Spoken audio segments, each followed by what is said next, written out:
43. A ressurreição de Siri e Yukteswar.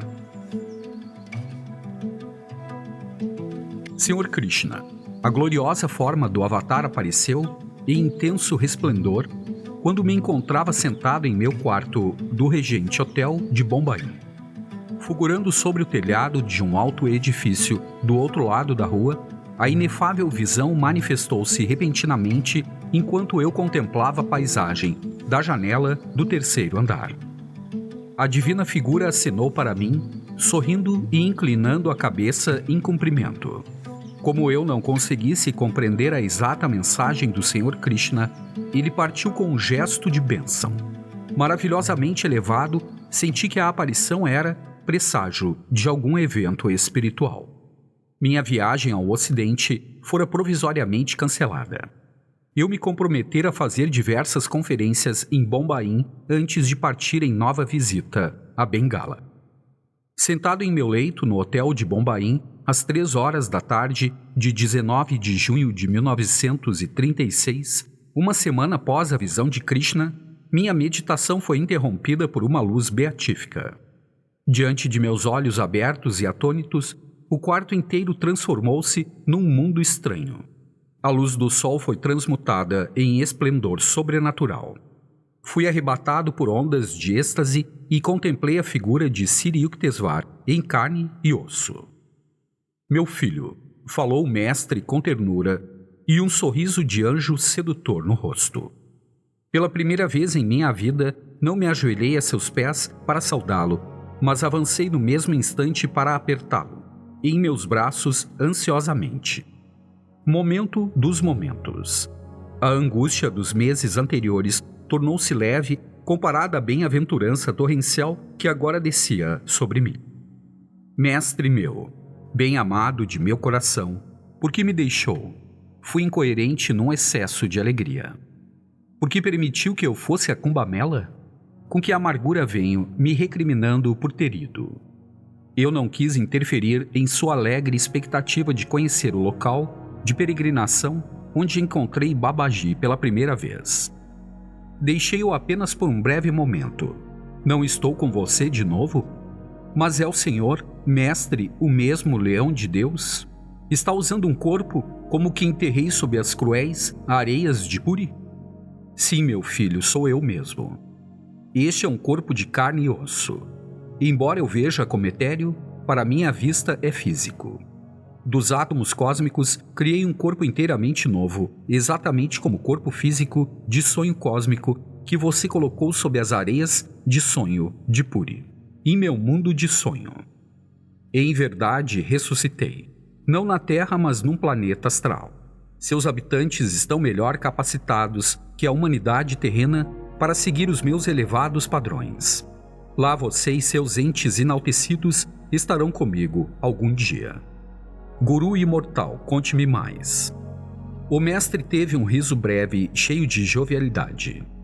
Por favor, querido, disse, não quer afrouxar um pouco o seu braço? Só um pouquinho. Eu o estivera abraçando com uma pressão de polvo.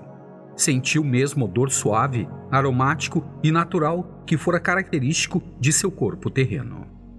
O emocionante contato com sua carne divina ainda persiste na parte interna de meus braços e nas palmas das mãos, sempre que lembro aquelas horas gloriosas. Como os profetas são enviados à terra para ajudar os homens a esgotarem seu karma físico, assim Deus me enviou para servir como salvador em um planeta astral. E explicou Siri e Yukteswar. É chamado Hiranyaloka, ou planeta astral iluminado. Lá auxilia os seres adiantados a esgotarem seu karma astral e a se libertarem, portanto, dos renascimentos astrais. Os residentes de Hiranyaloka têm elevado desenvolvimento espiritual. Todos adquiriram, em sua última encarnação terrestre, o poder conferido pela meditação de abandonar conscientemente o corpo na hora da morte. Ninguém pode entrar em Hiranyaloka se não tiver na Terra passado do estado de Sabikalpa Samadhi para o estado superior de Nirvikalpa Samadhi. Nota: Em Nirvikalpa Samadhi, o devoto alcançou a percepção de sua união com o espírito, mas não pode manter sua consciência cósmica, exceto no estado imóvel de transe. Pela meditação contínua, atinge o estado superior de Nirvikalpa Samadhi, no qual pode movimentar-se livremente pelo mundo sem perder a percepção de Deus. Em Nirvikalpa Samadhi, o yogi dissolve os últimos vestígios de seu karma material ou terreno.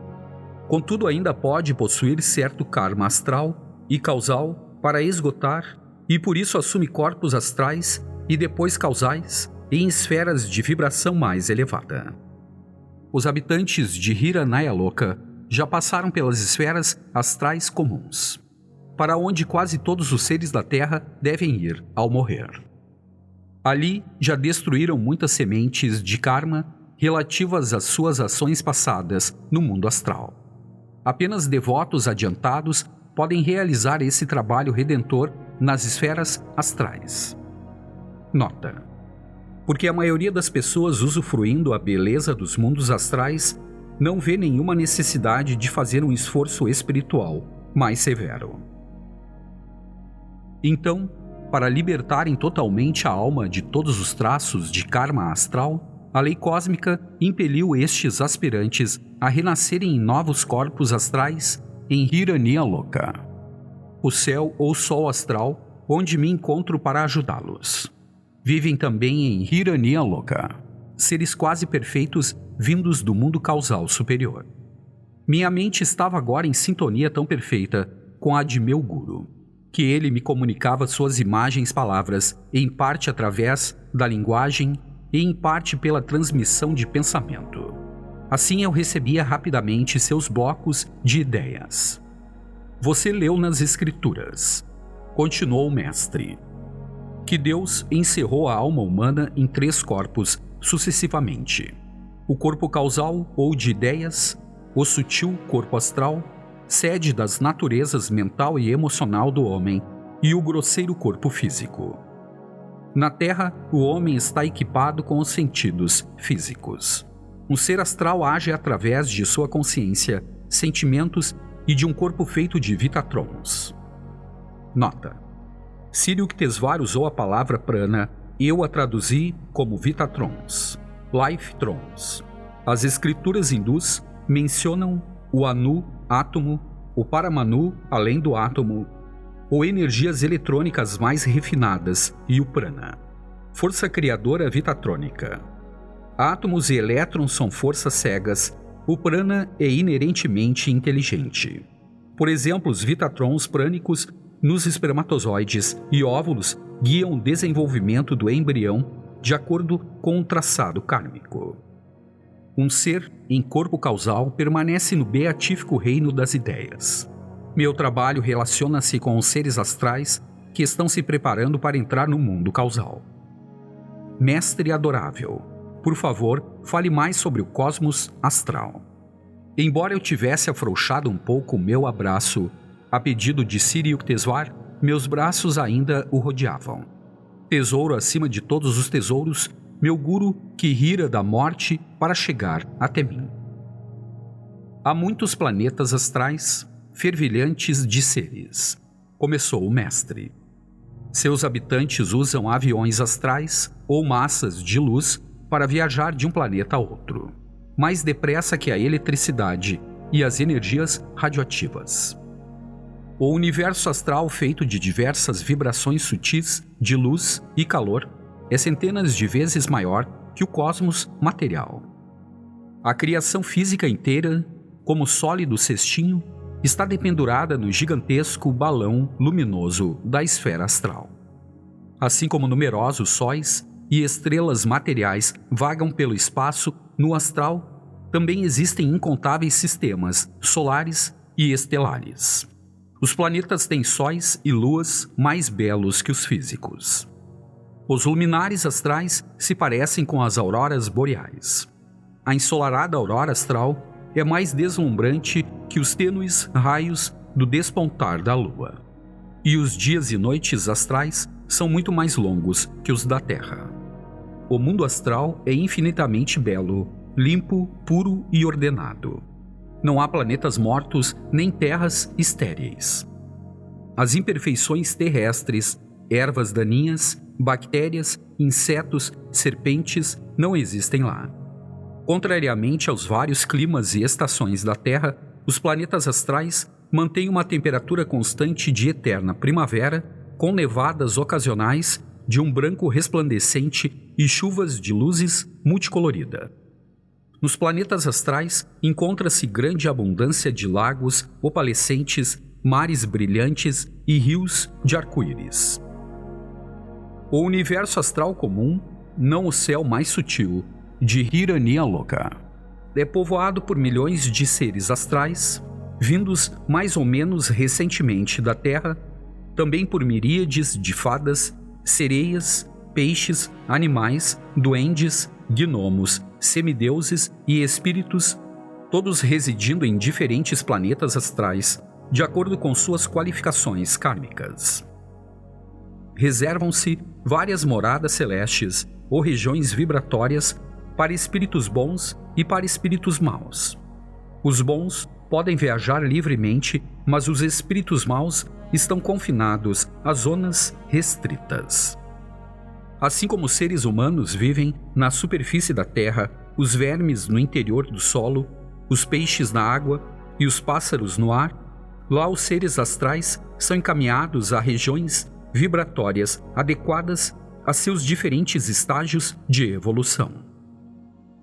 Entre sombrios anjos caídos, expulsos de outros mundos, surgem atritos e guerras com bombas vitratônicas ou raios vibratórios mentais de qualidade mântrica. Nota: adjetivo de mantra, sementes de sons cantados disparados pela arma mental da concentração. Os Puranas, antigos Shastras ou tratados, descrevem guerras mântricas entre Devas e Ashuras, deuses e demônios. Um Ashura tentou certa vez destruir um Deva com um poderoso cântico, mas devido à pronúncia incorreta, a bomba mental agiu como bumerangue e matou o demônio.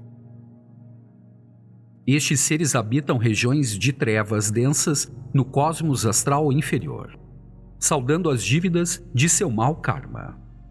Nos vastos reinos acima da lúgubre prisão astral, tudo é resplandecente e formoso. O cosmos astral está em sintonia mais natural, com a vontade de Deus e com seu plano de perfeição do que a Terra.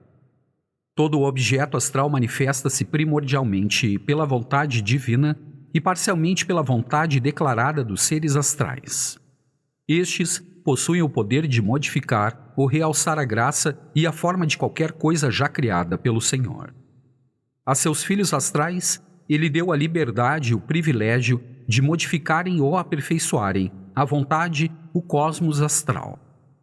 Na Terra, um sólido deve ser transformado em líquido, ou em outra forma, por meio de processos naturais ou químicos, mas os sólidos astrais são transformados em líquidos, gases ou energia astral apenas e instantaneamente pela vontade de seus habitantes. A Terra está escura por causa das guerras e da mortandade no mar, no solo e no ar. Continuou meu guru. Mas os demônios astrais conhecem uma feliz harmonia e igualdade. Os seres astrais desmaterializam e materializam suas formas quando querem. Flores, peixes e animais podem se metamorfosear temporariamente em homens astrais. Todos os seres do astral são livres para assumir qualquer forma e podem facilmente comungar entre si. Nenhuma lei natural, fixa ou definitiva limita-os. A qualquer árvore astral se pode pedir, por exemplo, que produza mangas astrais, outros frutos, flores ou qualquer outro objeto. Existem certas restrições kármicas, mas nenhuma distinção se faz no mundo astral quanto ao desejo de possuir esta ou aquela forma. Tudo vibra com a luz criadora de Deus. Ninguém nasce de mulher. Os seres astrais, por meio de sua vontade cósmica, materializam a prole em formas especialmente projetadas e astralmente condensadas. Quem recentemente desencarnou no mundo físico integra-se numa família astral por convite, atraído por tendências mentais e espirituais semelhantes. O corpo astral não está sujeito ao frio, calor ou a outras condições da natureza. A anatomia inclui um cérebro astral ou o lótus de 1000 pétalas de luz e 6 centros despertos no Sushumna, ou eixo cérebro-espinal astral. Do cérebro astral, o coração retira a energia cósmica e luz, enviando-as aos nervos astrais e às células do corpo astral ou Vitatrons. Os seres astrais podem alterar suas formas por energia vitatrônica ou por santas vibrações mântricas. Na maioria dos casos, o corpo astral é a contraparte exata da última forma física. O rosto e a figura de uma pessoa astral assemelham-se aos que possuíam na juventude em sua última jornada terrena. Às vezes, alguém como eu prefere conservar a aparência que tinha na velhice. O mestre, a quintessência da juventude, riu jovialmente. Ao contrário do mundo físico, espacial e tridimensional, só conhecido por meus 5 sentidos, as esferas astrais são visíveis ao abrangente 6º sentido, a intuição. Continuou Siri Yukteswar. Todos os seres astrais veem, ouvem, cheiram, saboreiam e apalpam por meio de puro sentimento intuitivo. Possuem 3 olhos, 2 dos quais estão parcialmente fechados. O terceiro e o principal olho astral, verticalmente localizado na testa, está aberto. Os seres astrais possuem todos os órgãos sensoriais externos: olhos, ouvidos, nariz, língua e pele. Mas empregam o sentido da intuição para experimentar sensações através de qualquer parte do corpo. Podem ver por meio do ouvido, do nariz ou da pele, ouvir pelos olhos ou pela língua, saborear através dos ouvidos ou da pele e assim por diante. Nota: não faltam exemplos de tais poderes aqui na Terra, como no caso de Helen Keller e de outros seres raros. O corpo físico do homem está exposto a inúmeros perigos e é facilmente ferido ou mutilado. O etéreo corpo astral pode às vezes ser cortado ou ferido, mas cura-se instantaneamente por mera expressão da vontade. Gurudeva, todas as pessoas astrais são belas? A beleza do mundo astral é uma qualidade espiritual e não uma manifestação exterior, respondeu Siri Yukteswar. Os seres astrais, por isso, atribuem pouca importância aos traços do rosto. Eles têm o privilégio, entretanto, de se revestir, quando querem, de corpos astralmente materializados, novos e coloridos. Assim como os homens mundanos envergam roupa nova para eventos de gala, também os seres astrais encontram ocasião de se adornar com formas especialmente projetadas. Alegres festividades ocorrem nos planetas astrais superiores, como Hiranyaloka. Quando um ser, por seu adiantamento espiritual, liberta-se do mundo astral e está preparado para entrar no céu do mundo causal. Nessas ocasiões, o Pai Celestial invisível e os santos nele imersos materializam-se em corpos de sua própria escolha e participam da comemoração astral. Para agradar o seu amado devoto, o Senhor assume qualquer forma desejada. Se o devoto escolheu a devoção para adorá-lo, Deus aparece como a Mãe Divina. Para Jesus, o aspecto Pai do Ser Infinito sobrepujava todas as demais concepções. A individualidade conferida pelo Criador a cada uma de suas criaturas faz com que surja todo tipo de demanda, concebível ou inconcebível, a versatilidade do Senhor. Meu guru e eu rimos felizes. Amigos de outras vidas facilmente se reconhecem no mundo astral, continuou Siri Yukteswar em sua bela voz, que lembrava o som de uma flauta. Regozijando-se da imortalidade da amizade, eles compreendem a indestrutibilidade do amor, tantas vezes posta em dúvida nos momentos das tristes e ilusórias separações da vida terrena. A intuição dos seres astrais atravessa o véu e observa as atividades humanas na Terra, mas o homem não pode ver o mundo astral a menos que seu sexto sentido esteja desenvolvido de algum modo. Milhares de habitantes da Terra vislumbraram momentaneamente um ser ou um mundo astral. Nota: na Terra, crianças de mente pura são às vezes capazes de ver os graciosos corpos astrais das fadas. Por meio de drogas ou bebidas, cujo uso é proibido por todas as escrituras, um homem pode transformar tanto sua consciência a ponto de perceber formas hediondas nos infernos astrais.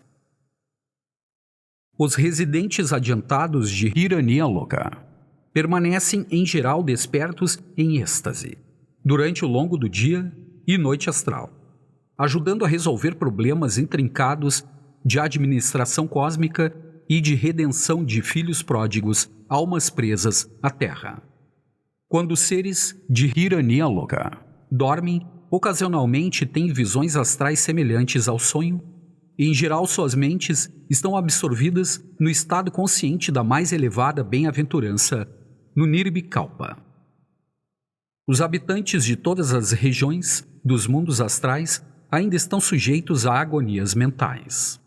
As mentes sensíveis dos seres mais adiantados em planetas como Hiranyaloka, sem ter dor aguda, se cometem algum erro de percepção da verdade ou conduta. Estes seres mais evoluídos esforçam-se para harmonizar cada um de seus pensamentos e atos com a perfeição da lei espiritual. A comunicação entre os habitantes astrais é feita inteiramente por telepatia e por televisão astrais. Lá não existe a confusão e a incompreensão oriundas da palavra oral e escrita que os moradores da Terra têm que suportar. Assim como os homens numa tela de cinema parecem mover-se e agir por meio de uma série de cenas de luz, e todavia não respiram, também os habitantes do mundo astral andam e trabalham como imagens de luz, inteligentemente guiadas e coordenadas sem necessidade de retirar forças do oxigênio.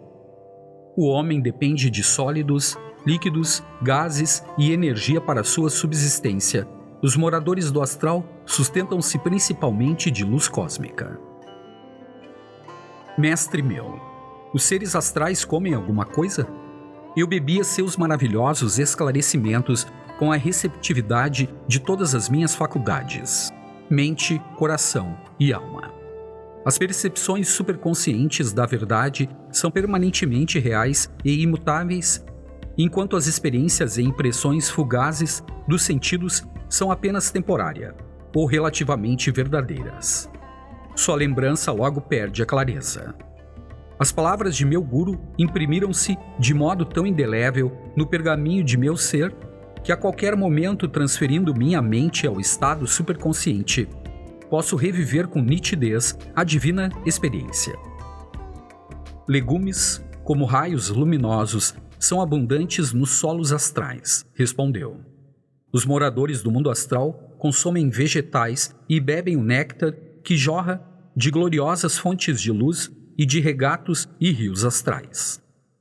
Assim como na Terra é possível extrair do éter as imagens invisíveis de pessoas, torná-las visíveis por meio de um aparelho de televisão e depois jogá-las de novo no espaço, assim também os invisíveis esquemas astrais de plantas e legumes criados por Deus e flutuando no éter condensam-se num planeta astral pela vontade de seus habitantes. Do mesmo modo, nascidos da mais incrível fantasia destes seres, jardins inteiros de perfumadas flores são materializados, voltando mais tarde à invisibilidade etérea. Apesar de os moradores de planetas celestiais, como Hiranyaloka, estarem quase livres da necessidade de comer, ainda mais elevada é a existência incondicionada de almas quase completamente livres no mundo causal, que só se alimentam do maná da bem-aventurança. Os seres astrais libertos da Terra encontram-se com uma multidão de parentes, pais, mães, esposas, maridos e amigos, tidos em diferentes encarnações na Terra. Nota: certa vez perguntaram ao Senhor Buda por que deveria o homem amar todas as pessoas igualmente. Respondeu o grande instrutor: nos numerosíssimos e diversificados períodos da vida de cada homem, todos os seres lhe foram queridos, nesta ou naquela época. À medida que essas criaturas regressam de tempos em tempos às várias regiões dos reinos astrais. Por isso sentem-se confusos ao tentar entender a quem amar especialmente, aprender assim a dedicar amor divino e igual a todos como filhos e expressões individualizadas de Deus. Embora a aparência externa dos entes queridos possa ter mudado, mais ou menos de acordo com o desenvolvimento de novas qualidades na última vida daquela alma, o ser astral emprega sua infalível intuição para reconhecer todos aqueles que uma vez amou em outros planos da existência e para recebê-los em novo lar astral. Em virtude de cada átomo na criação, estar dotado de individualidade inextinguível. Nota: as 8 qualidades elementares que entram em toda a vida criada, dos átomos ao homem, são terra, água, fogo, ar, éter, mente sensorial, manas, inteligência, buddhi e individualidade ou ego, ahankara. Ver Bhagavad Gita 7.4. Um amigo astral será reconhecido seja qual for o traje de que se revista. Assim como na Terra, se descobre observando-se atentamente a identidade de um ator, apesar da caracterização que o disfarça. O tempo de vida no mundo astral é muito mais longo que na Terra. Em média, o período de vida de um ser astral adiantado vai de 500 a 1000 anos, medido segundo os padrões de tempo terreno. Determinadas sequoias sobrevivem à maioria das árvores em milênios.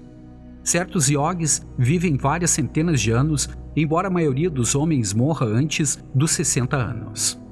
Assim, alguns seres astrais ultrapassam o período médio de vida astral. Os visitantes do mundo astral nele residem por períodos mais curtos ou mais prolongados, de acordo com o peso de seu karma físico, que os atrai de volta à Terra dentro de um prazo específico. O ser astral não tem de lutar dolorosamente contra a morte, no momento de desprender-se de seu corpo luminoso. Muitos, não obstante, ficam um pouco nervosos com a ideia de trocar a forma astral por uma forma causal mais sutil. O mundo astral acha-se livre da morte, da doença e da velhice indesejáveis. 3 pavores que são a maldição da Terra. Onde o homem permitiu que sua consciência se identificasse quase inteiramente com um frágil corpo físico, exigindo constante ajuda do ar, do alimento e do sono para existir. A morte física caracteriza-se pelo desaparecimento da respiração e pela desintegração das células corporais. A morte astral consiste na dispersão dos vitatrons, unidades de energia que constituem a vida dos seres astrais. Na morte física, um ser perde sua consciência carnal e torna-se cônscio de seu corpo sutil no mundo astral. Experimentando a morte astral no seu devido tempo, um ser passa da consciência de nascimento e morte astrais a de nascimento e morte físicos. Estes ciclos recorrentes de alojamentos astrais e físicos são o destino inelutável de todos os seres não iluminados.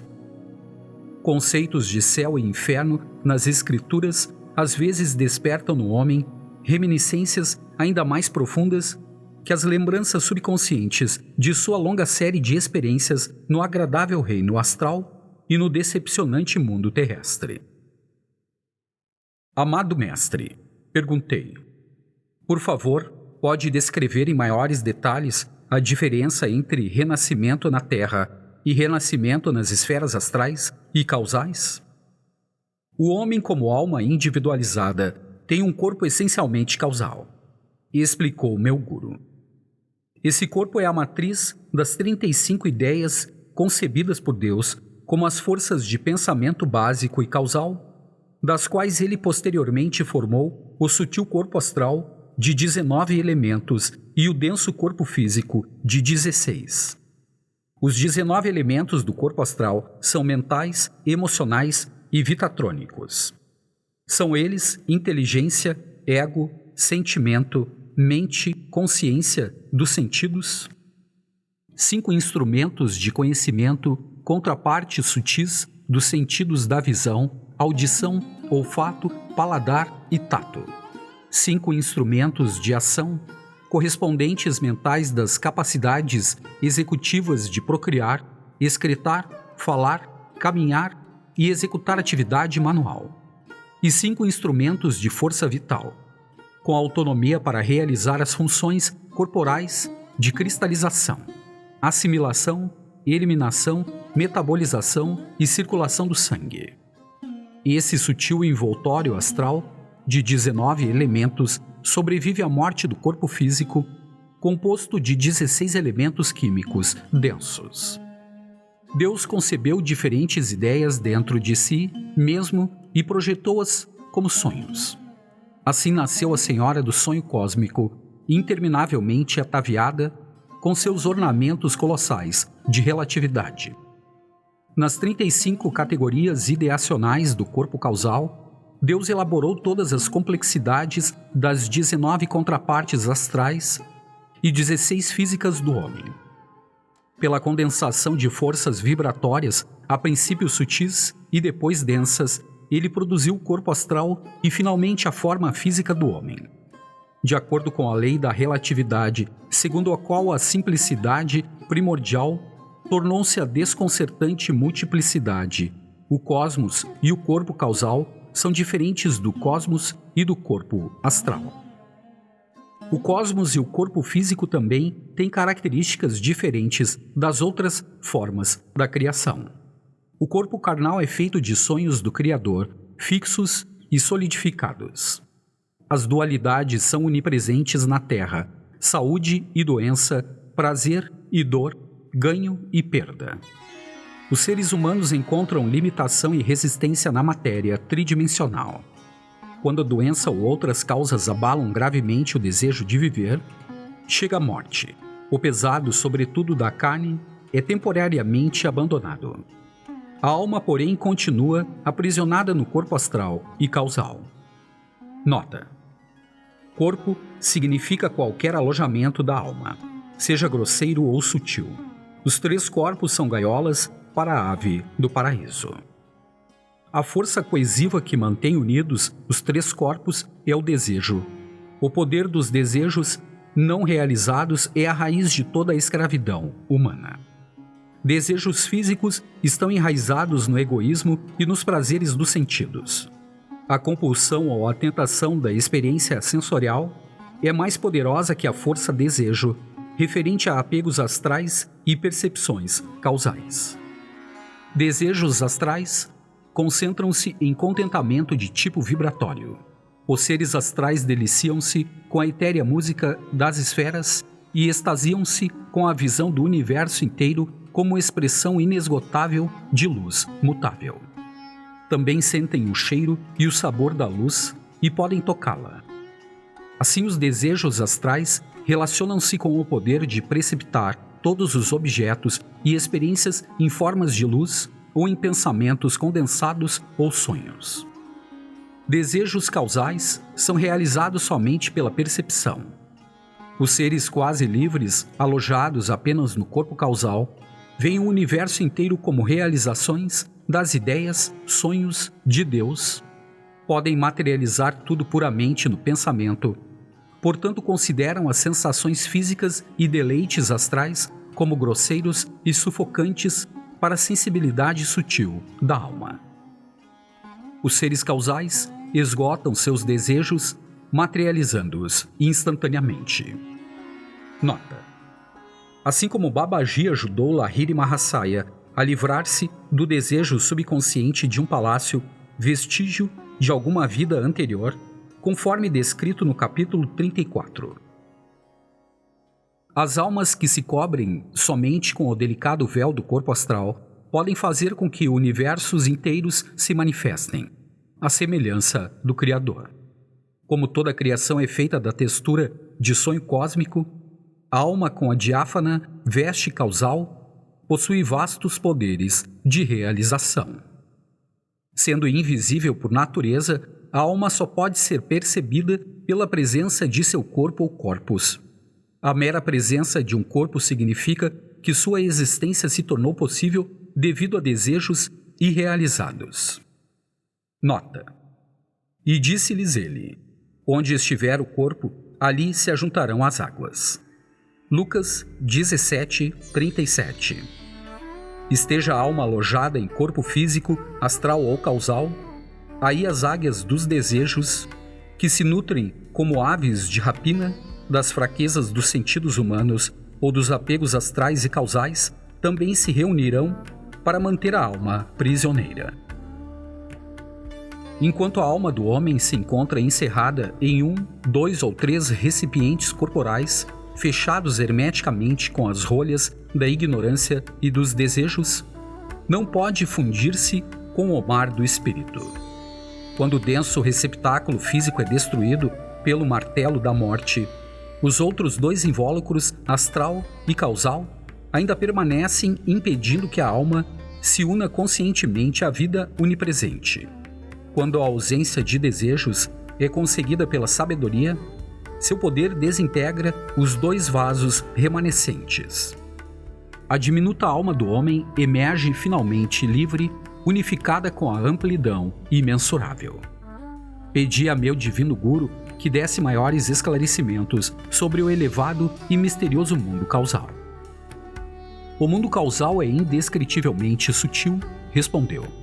Para atendê-lo, o homem teria que possuir poderes de concentração tão extraordinários que poderia fechar os olhos e visualizar o cosmos astral e físico em toda a sua vastidão. O balão luminoso com o sólido cesto, como se existissem apenas sob a forma de ideias. Se por meio desta concentração sobre-humana pudesse converter ou resolver em meras ideias os 2 cosmos, com todas as suas complexidades, alcançaria então o mundo causal e estaria na fronteira da fusão entre mente e matéria. Ali percebendo-se todas as coisas criadas, sólidos, líquidos, gases, eletricidade, energia, todos os seres, deuses, homens, animais, plantas, bactérias, como formas de consciência, exatamente como um homem pode fechar os olhos e perceber que existe, apesar de seu corpo ser invisível aos olhos físicos e estar presente apenas como uma ideia. Tudo que um ser humano pode fazer na imaginação, um ser causal converte em realidade. Um homem dotado da mais colossal inteligência imaginativa é capaz, em sua mente, apenas de estender-se do extremo de um pensamento a outro, de saltar de planeta em planeta, de cair interminavelmente num abismo de eternidade, de subir como um foguete ao céu de galáxias e de incidir como um farol nas vias lácteas e espaços estrelados. Mas os seres do mundo causal gozam de liberdade muito maior e podem facilmente manifestar seus pensamentos, objetivando-os instantaneamente sem qualquer obstrução material ou astral e sem limitação kármica. Os seres causais percebem que o cosmos físico não é basicamente construído de elétrons, nem o cosmos astral se constitui basicamente de vitatrons. Na verdade, ambos são criados das menores partículas do pensamento de Deus, divididas e fragmentadas por Maya, a lei da relatividade que aparentemente intervém para separar a criação de seu Criador. No mundo causal, as almas se reconhecem umas às outras como pontos individualizados do espírito jubiloso. Seus objetos de pensamento são os únicos que as rodeiam. Os seres causais percebem que a diferença entre seus corpos e pensamentos é meramente uma ideia. Assim como o homem, fechando os olhos, pode visualizar uma ofuscante luz branca ou uma suave névoa azul, também os seres causais, só pelo pensamento, enxergam, ouvem, cheiram, saboreiam e apalpam. Eles criam tudo ou tudo dissolvem pelo poder da mente cósmica. Tanto a morte quanto o renascimento no mundo causal ocorrem em pensamento. Os seres do corpo causal banqueteiam-se apenas com a ambrosia do conhecimento eternamente novo. Bebem dos mananciais de paz, vagam pelo solo sem trilhas das percepções, nadam na infinitude oceânica da bem-aventurança. Veja, seus brilhantes corpos, pensamentos, passam-os unindo vertiginosamente por trilhões de planetas criados pelo Espírito, por novas bolhas de universos, por estrelas de sabedoria e por sonhos espectrais de nebulosas douradas no seio celeste do infinito. Muitos seres permanecem durante milhares de anos no cosmos causal. Então, depois de êxtases cada mais profundos, a alma livre se retira do pequeno corpo causal e incorpora-se à imensidão do cosmos causal. Todos os isolados torvelinhos de ideias, as ondas particularizadas de poder, amor, vontade, alegria, paz, intuição, calma, autocontrole e concentração dissolvem-se no sempre jubiloso oceano de bem-aventurança. A alma não terá mais que experimentar sua alegria como uma onda individualizada de consciência. Agora funde-se no oceano cósmico único, com todas as ondas, riso eterno e emoções, pulsações perenes. Quando uma alma rompe o casulo dos três corpos, escapa para sempre da lei da relatividade e torna-se o inefável sempre existente. Nota: a quem vencer, eu farei coluna no templo de meu Deus, e dali não mais sairá, isto é, não mais reencarnará. A quem vencer, concederei que se assente comigo em meu trono, assim como eu venci e me sentei com meu Pai em seu trono. Apocalipse 3, 12, 21. Contemple a borboleta da onipresença, as asas esculpidas com estrelas, sóis e luas. A alma expandida no espírito para sozinha na região da escuridão luminosa, da luminosidade sem luz, do pensamento além do pensamento, inebriada com seu êxtase de alegria no sonho divino da criação cósmica. Uma alma livre, exclamei com reverência. Quando uma alma finalmente se liberta das três ânforas de ilusões corporais, prosseguiu o mestre, unifica-se com o infinito sem qualquer perda de individualidade. Cristo conquistou sua liberdade definitiva antes mesmo de nascer como Jesus. Em três etapas de seu passado, simbolizadas em sua vida na Terra pelos 3 dias que passou pela morte e ressurreição, ele alcançara o poder de ascender plenamente no Espírito. O homem não desenvolvido tem que passar por incontáveis encarnações terrestres, astrais e causais para emergir de seus 3 corpos. O mestre que conquista a liberdade final pode escolher voltar à Terra como profeta para ajudar outros seres humanos a regressarem a Deus, ou como eu, residir no cosmos astral. Lá um Salvador assume parte do fardo kármico. Nota: Sri Yukteswar queria dizer que, assim como em sua encarnação terrena, ocasionalmente assumira o peso da doença para aliviar o karma de seus discípulos, também no mundo astral, sua missão como Salvador capacitava-o a assumir certo karma astral dos habitantes de Hiranyaloka, acelerando sua evolução para o superior mundo causal. De seus habitantes, e assim os ajuda a terminar o ciclo de reencarnações no cosmos astral para que continuem definitivamente nas esferas causais. Ou então, uma alma liberta pode entrar no mundo causal para ajudar seus seres a encurtarem seu prazo no corpo causal e assim conquistarem a liberdade absoluta.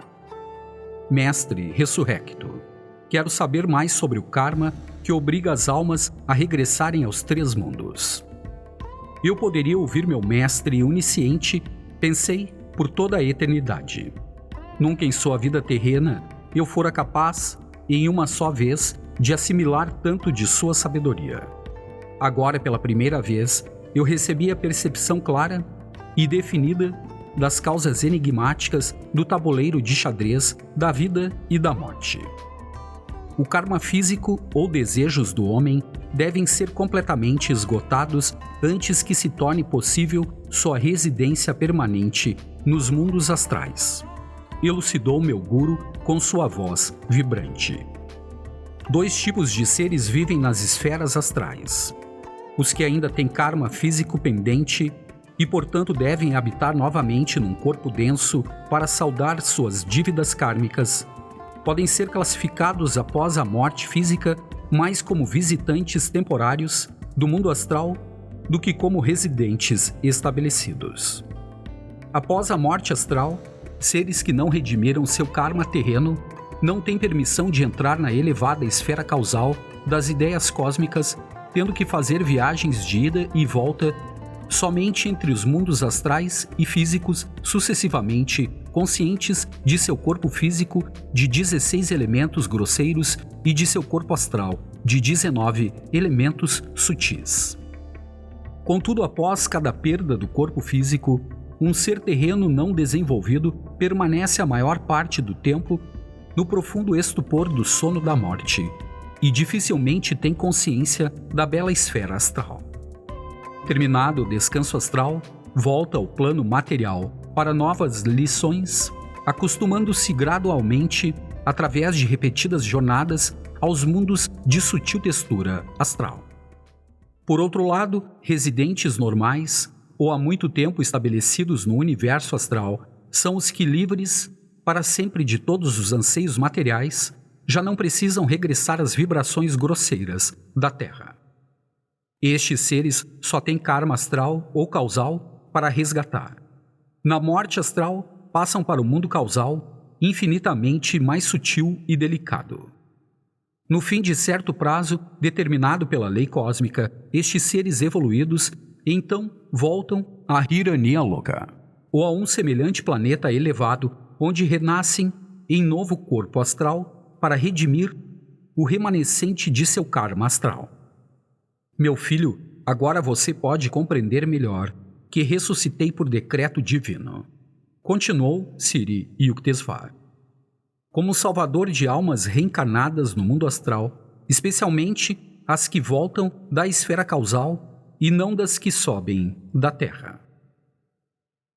E estas últimas, se ainda conservam vestígios de karma material, não sobem aos planetas astrais muito elevados como Hiranyaloka. Assim como a maioria das pessoas na Terra não aprendeu através da visão adquirida com a meditação a apreciar as alegrias e vantagens superiores da vida astral e após a morte desejam regressar aos prazeres limitados e imperfeitos da Terra, assim também muitos seres astrais, durante a desintegração normal de seus corpos, não conseguem vislumbrar o adiantado estado de alegria espiritual do mundo causal. Retardam-se em pensamentos sobre a alegria astral mais grosseira e vistosa e por isso anseiam revisitar o paraíso astral. Esses seres devem redimir o pesado karma astral antes que possam obter, após a morte astral, estadia permanente no mundo causal do pensamento tenuamente separado do Criador. Só quando um ser não deseja mais experiências no cosmos astral, tão agradável à vista, e já não é tentado a voltar a ele, é que permanece no mundo causal, contemplando ali a obra de redimir-se de todo karma causal ou sementes de desejos passados. A alma confinada faz saltar a última das 3 rolhas da ignorância e, emergindo da derradeira ânfora do corpo causal, junta-se ao Eterno. Compreende agora? O mestre sorria de modo tão encantador. Sim, pela sua graça, estou mudo de alegria e gratidão. Nunca, de canção ou história, recebi conhecimento tão inspirador.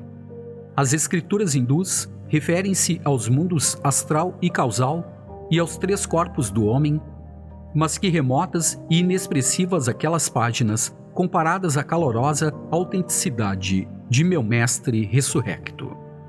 Para ele realmente não existia nenhum país não descoberto de cujas fronteiras nenhum viajante regressa.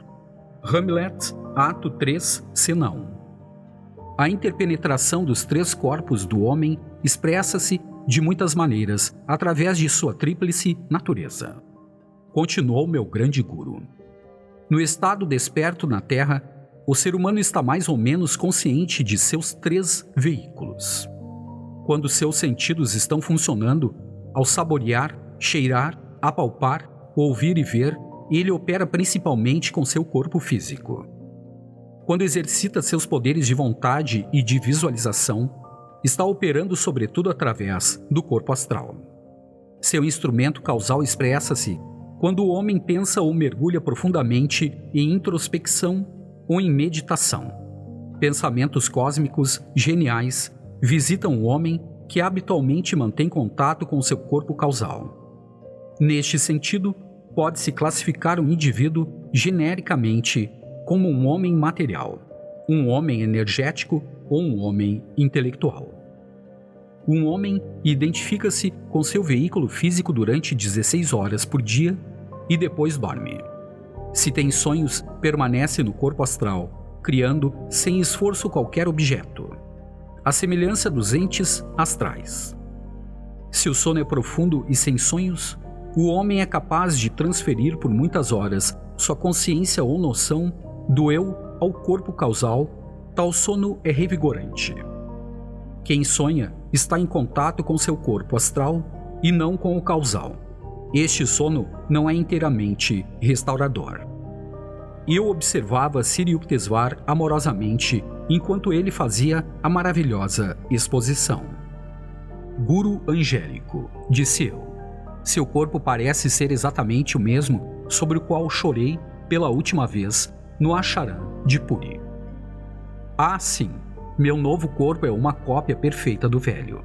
Eu materializo e desmaterializo esta forma em qualquer momento, à vontade, com muito maior frequência do que o fazia na Terra.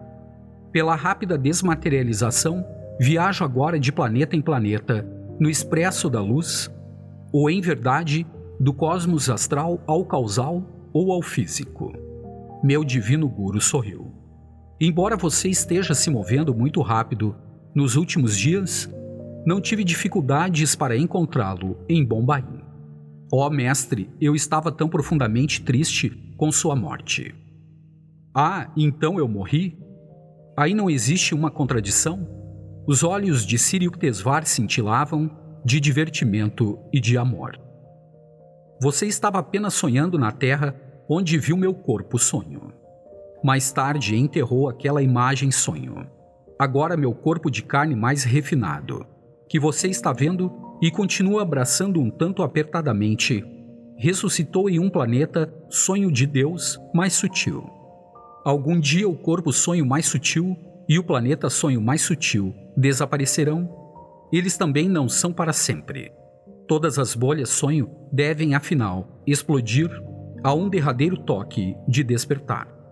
Meu filho Yogananda, seja capaz de ver a diferença entre sonhos e realidade. Essa ideia vedântica de ressurreição maravilhou-me. Nota: vida e morte são apenas relatividades do pensamento. A Vedanta salienta que Deus é a única realidade. Toda criação ou existência separada é maia ou ilusão. Esta filosofia monista teve sua mais alta expressão nos comentários de Shankara aos antigos Upanishads. Envergonhei-me de haver lamentado por meu mestre quando vi seu corpo inanimado em Puri. Compreendi afinal que meu guru sempre estivera completamente desperto em Deus, percebendo sua própria vida e morte na Terra e sua ressurreição atual como nada mais do que relatividades de ideias divinas no sonho cósmico. Agora contei a verdade sobre minha vida, morte e ressurreição, Yogananda. Não chore por mim. Em vez disso, divulgue em toda parte a história de minha ressurreição da Terra-sonho de Deus, onde vivem os homens, para outro planeta-sonho de Deus, onde vivem almas vestidas astralmente. Nova esperança nascerá nos corações dos que sonham neste mundo, enlouquecidos pelo sofrimento e temerosos da morte. Sim, mestre. com que boa vontade eu iria partilhar com os outros minha alegria por sua ressurreição. Na terra, meus padrões foram incomodamente altos, inadequados à natureza da maioria dos homens. Frequentemente o repreendi mais do que devia. Você passou no teste, seu amor brilhou através das nuvens de todas as reprimendas. Ele acrescentou com ternura: hoje vim também para dizer-lhe: nunca mais vestirei o rigoroso olhar da censura. Não o repreenderei mais. Que falta eu sentia dos castigos de meu grande guru. Cada um fora um anjo da guarda protegendo-me. Mestre caríssimo, reprove-me 1.000.000 de vezes. Censure-me agora. Nunca mais ralharei com você. Sua divina voz era grave e contudo nela senti uma contracorrente de riso. Você e eu sorriremos juntos enquanto nossas duas formas forem diferentes no sonho maia de Deus. Finalmente mergulharemos no amado cósmico. Nossos sorrisos serão o sorriso dele. Nosso cântico de alegria, em uníssono, vibrará por toda a eternidade, irradiando as almas sintonizadas com Deus. Siri Yukteswar fez esclarecimentos sobre assuntos que não posso revelar aqui. Durante as 2 horas que passou comigo no quarto de hotel em Bombaim, respondeu todas as minhas perguntas. Certas profecias sobre o mundo, feitas por ele naquele dia de junho de 1936, já se cumpriram. Agora devo ir, bem-amado. Ao ouvir estas palavras, senti que o mestre se dissolvia dentro do círculo de meus braços. Meu filho, sua voz ressoou, vibrando no próprio firmamento de minha alma. Sempre que você entrar pela porta de Nirvikalpa Samadhi e me chamar, virei como hoje em carne e osso. Com esta promessa celestial, Siri Yukteswar desapareceu de minha vista. Uma voz de nuvem repetia, como um trovão musical: diga a todos, quem souber por meio da realização em Nirvikalpa que a Terra é um sonho de Deus, pode vir ao sutil planeta sonho de Hiranayaloka para me chamar ali, ressuscitando num corpo exatamente igual ao que tive na Terra. Yogananda, diga a todos. Fora-se a tristeza da separação, a dor e o pesar por sua morte, que por tanto tempo me roubaram a paz, fugiram de pura vergonha. A bem-aventurança jorrava como fonte através de poros infinitos recém-abertos na alma. No dilúvio do êxtase que me transportava aos poros da alma, antes obstruídos pelo desuso, agora se alargavam purificados. Em sequência cinematográfica, minhas encarnações anteriores apareceram diante do olho interno. Todo o bom e o mau karma do passado foram dissolvidos na luz cósmica derramada sobre mim durante a divina visita do Mestre. Neste capítulo de minha autobiografia, obedeci às ordens de meu guru, divulgando as boas novas, mesmo que novamente venha confundir uma geração cética. Rastejar, o homem sabe muito bem. O desespero raramente lhe é estranho. Estas perversidades, entretanto, não fazem parte do verdadeiro destino do homem. No dia em que quiser, ele se colocará no caminho da liberdade. Durante muito tempo, deu ouvidos ao deprimente pessimismo de conselheiros do tipo tu és pó, sem atentar para a natureza indomável da alma. Não fui o único a ter o privilégio de contemplar o Guru ressurrecto. Uma das chelas de Siri Yukteswar era uma senhora idosa, carinhosamente conhecida como Ma, mãe, e cuja casa ficava perto do eremitério de Puri.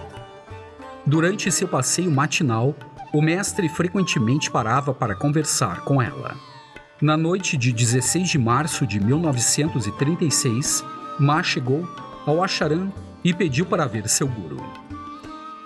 Como se o mestre morreu há uma semana? Swami Sivananda, agora responsável pelo eremitério de Puri, fitou-a tristemente. Impossível, protestou ela, com um sorriso. Não, e Sibananda contou-lhe detalhes do enterro. Venha, vou levá-la até a sepultura, no jardim da frente. Mas sacudiu a cabeça. Para ele, não existe sepultura. Esta manhã, às 10 horas, ele passou por minha porta, em seu passeio habitual. Falei com ele por vários minutos em plena luz do dia. Ele disse: venha esta noite ao Acharan. Aqui estou. Bênçãos derramam-se sobre esta velha cabeça grisalha. O Guru imortal quis que eu compreendesse que em corpo transcendente ele me visitou esta manhã. O assombrado Sibananda ajoelhou-se diante dela. Mas que peso aflitivo a senhora tira de meu coração. Ele ressuscitou.